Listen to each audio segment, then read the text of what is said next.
Welcome friends. Today we discuss a very important topic of class 6 subject mathematics, chapter number 11 বীজ গণিত বা algebra.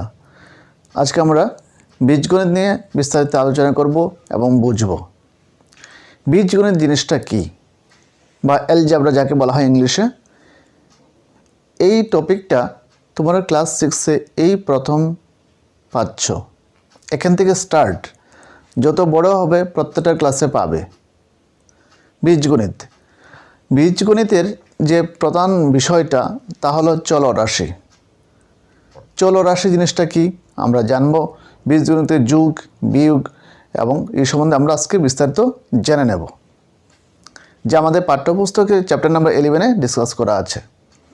প্রথমত আসি বীজগণিত। তার মধ্যে আলোচনা করা হয় আননোন নাম্বার নিয়ে, অজানা সংখ্যা নিয়ে এখানে মেনলি আলোচনা করা হয়, যাকে আমরা চলরাশি বলে থাকি। চলরাশি ধরা হয় ইংরেজি বর্ণমালার অক্ষর দিয়ে। ইংরেজি বর্ণমালা যেমন A B C D X Y Z M N, এগুলা স্মল লেটার লিখে চলরাশিকে প্রকাশ করা হয়। আচ্ছা, তাহলে চলরাশিটা কি? চলরাশি হলো যার নির্দিষ্ট কোনো মান নেই, যে কোনো মানের জন্য সে সত্য। বীজগণিতটা শুরু হয়েছে নির্দিষ্ট সংখ্যা নেই, অজানা একটি সংখ্যাকে ভিত্তি করে সামনে দিয়ে এগিয়ে যাওয়া হলো বীজগণিতের মেন টার্গেট। সেটা হলো, শোনো, কেউ তোমাকে জিজ্ঞাসা করলো এই যে পুকুর রয়েছে বা তোমাদের বাড়িতে পুকুর রয়েছে, সেই পুকুরে মোট মাছের সংখ্যা কত? সেটা তুমিও জানো না, আমিও জানি না, কিন্তু যেহেতু তিনি কোশ্চেন জিজ্ঞাসা করছেন তার নিশ্চয়ই আনসার দিতে লাগবে। তাই মনে করি সেই পুকুরে মাছের সংখ্যা এক্স। ওই যে ইংরেজি বর্ণমালা এক্স ধরে নিলাম, বা কেউ যদি বলো আমি এ ধরে নেব, কেউ যদি বলো আমি এম ধরব, কেউ যদি বলো আমি এফ ধরব, নো প্রবলেম। মনে করি পুকুরে মোট মাছের সংখ্যা এক্স অথবা এম অথবা এফ, স্মল লেটার লিখব। হ্যাঁ, এবার যদি বলা হয় পুকুরে যা মাছ ছিল তা থেকে জাল দিয়ে 100টি মাছকে তুলে নেওয়া হলো, তাহলে পুকুরে আর কতগুলো মাছ থাকবে? যা মাছ ছিল টোটালকে আমি ধরেছি, মনে করো এক্স। এক্সটা স্মল লেটার লিখবে, স্মল লেটার এক্স এরকম হয় এই, আর ক্যাপিটাল হয় এরকম, বইয়ে লেখা থাকে এরকম, তোমরা লিখবে না, এটা কারেক্ট ফর্ম। আর এম বা জেড যে কোনো ধরতে পারো, এই যে লিখেছি এইগুলাকে বলা হয় চলরাশি, ইংলিশে বলা হয় ভেরিয়েবল। বলছিলাম যা মাছ ছিল পুকুরে তার থেকে 100টি মাছ তুলে নেওয়া হলো, তুলে নিলে এখন পুকুরে কতগুলো মাছ থাকবে? তুলে নিয়ে যদি আনা হয় 100টি মাছ, তো এখানে মাছ কমে যাবে, কমলে হয় মাইনাস, তাহলে আনসারটা হবে এক্স মাইনাস 100, বাস। বা কেউ যদি বলে আমি এফ ধরেছি মাছের সংখ্যাটাকে স্মল এফ, নো প্রবলেম, তাহলে এফ মাইনাস 100 হবে এখানে, বাস। গেলে একটা বিষয় জানলাম। এবার দেখো অজানা সংখ্যাকে নিয়ে আমরা কিভাবে এগিয়ে গেলাম। কেউ তোমাকে জিজ্ঞাসা করলো তোমার মাথায় কতগুলা চুল রয়েছে, how many here in your had? তোমার মাথায় কতগুলা চুল রয়েছে, কি করে বলবে? আমি জানি না, আমি কাউন্টিং করিনি। মনে করি মোট চুলের সংখ্যা এক্স, এম বা জেড অ্যাজ ইউ লাইক ধরতে পারো, আমি ধরে নিলাম এম, মোট চুলের সংখ্যা এম। এবার বলা হলো যা চুল ছিল মাথার মধ্যে, চিরুনি করার পর 10টি চুল উঠে গেল, তাহলে কতগুলো চুল থাকবে? উঠে গেল, তাহলে মাইনাস 10, এখানে মাথায় এতগুলো চুল থাকবে। ঠিক আছে?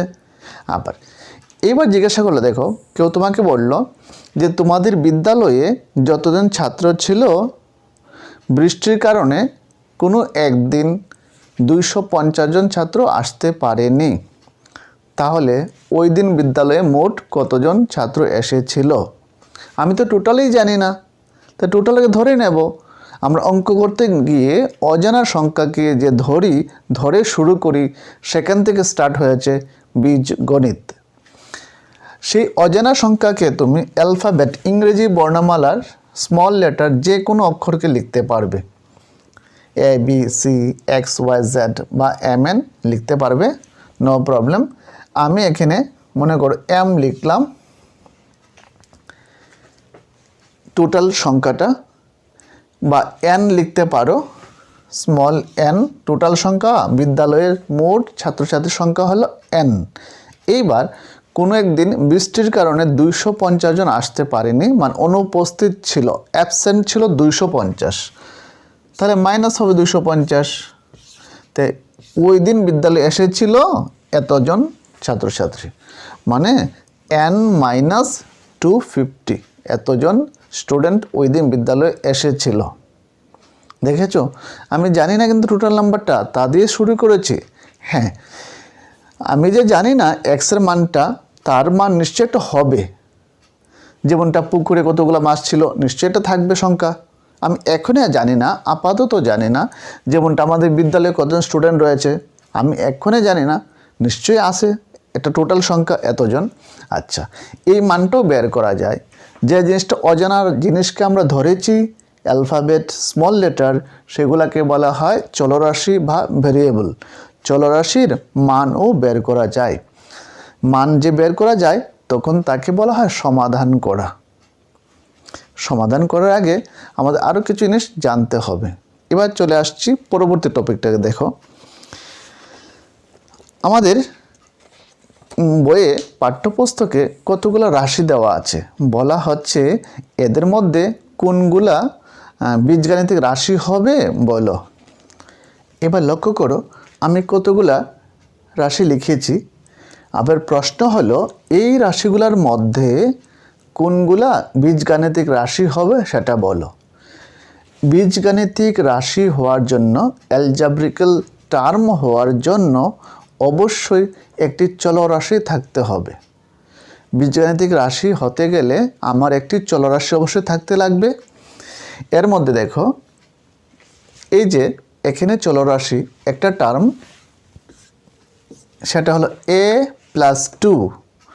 এখানে এ একটি চলরাশি, তাই এই সংখ্যাটি হবে একটি বীজগাণিতিক রাশি। ঠিক তেমন পরে যেটা আছে z-5 m+3 k-7 2-y x-7।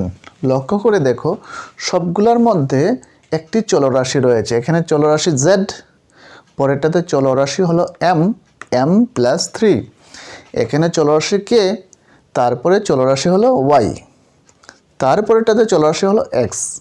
তাহলে সবগুলো চলরাশি রয়েছে, তাই এই সবগুলো হবে বীজগাণিতিক রাশিমালা। আর এটার মধ্যে কোনো চলরাশি নেই, তাহলে এটা বীজগাণিতিক রাশি হবে না।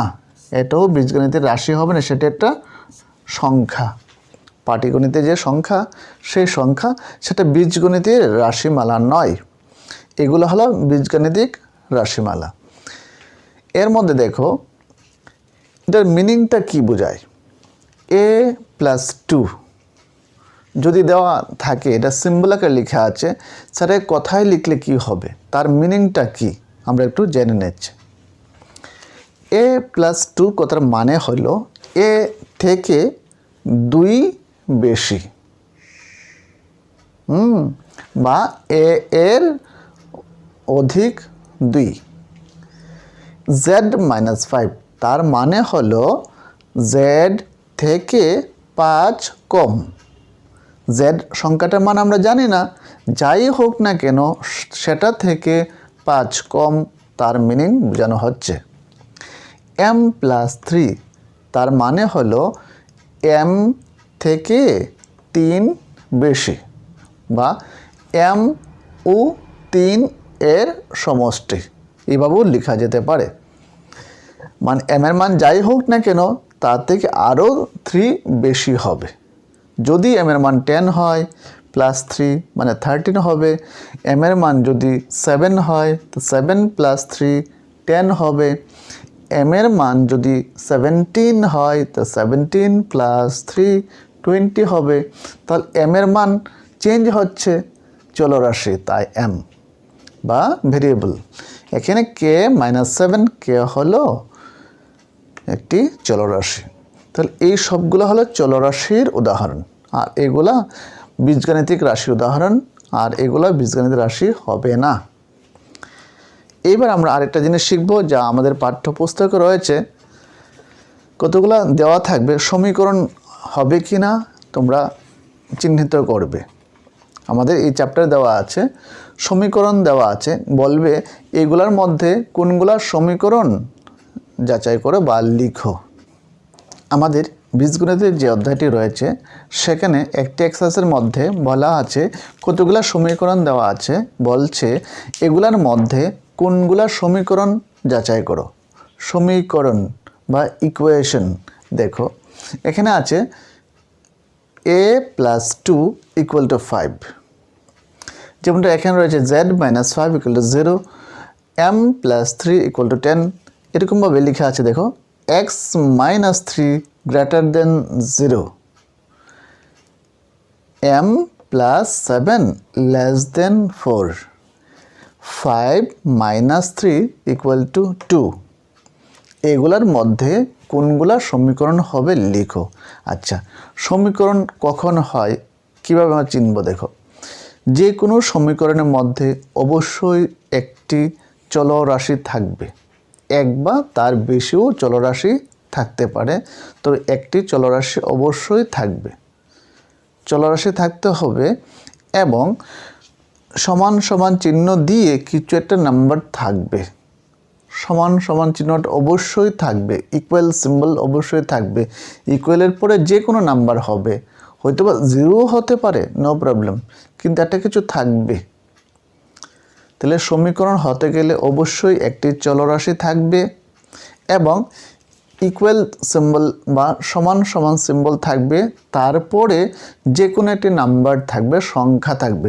সংখ্যাটা ধনাত্মক সংখ্যা পজিটিভ হতে পারে, নেগেটিভ হতে পারে, 0ও হতে পারে। যেমনটা এখানে নেগেটিভ সংখ্যা -7, এখানে +5 পজিটিভ, এখানে হলো 0। আচ্ছা, তাহলে আমার এই তিনটেই মেইন বৈশিষ্ট্য। সমীকরণ হতে গেলে একটি চলরাশি অবশ্যই থাকতে লাগবে, ইকুয়াল সিম্বল থাকতে লাগবে, ইকুয়ালের পরে কোনো একটি সংখ্যা থাকবে। তাহলে দেখো এই কথাগুলা যে বলছি, উপরের সবগুলা দেখো, সবগুলোর মধ্যে ভেরিয়েবল রয়েছে। এখানে রয়েছে m ভেরিয়েবল, এখানে k, এখানে রয়েছে y রয়েছে, কিন্তু এটা লক্ষ্য করো এখানে সমান সমান চিহ্ন নয়, এখানে দেওয়া আছে গ্রেটার > সিম্বল। তাই এই সবগুলা সমীকরণ হবে, সবগুলা সমীকরণ হবে, কিন্তু এটা হবে না, এটা সমীকরণ হবে না।